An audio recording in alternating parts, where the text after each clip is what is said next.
కోలాహలంగా రాష్ట్ర స్థాయి ఎడ్ల పరుగు పోటీలు, పోటెత్తిన ప్రజలు.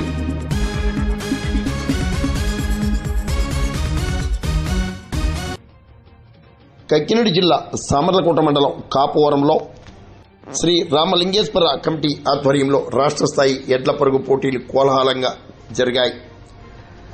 పెద్దాపురం ఎమ్మెల్యే నిమ్మకాయల చినరాజపై తనయుడు నిమ్మకాయల రంగనాథ్, కోడా చైర్మన్ తుమ్మల బాబు చేతుల మీదుగా విజేతలకు బహుమతులు అందించారు.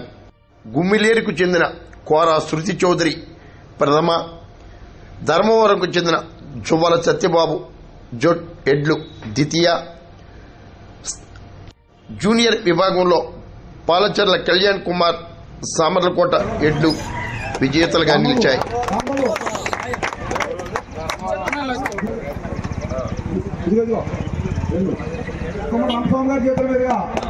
ఓకే.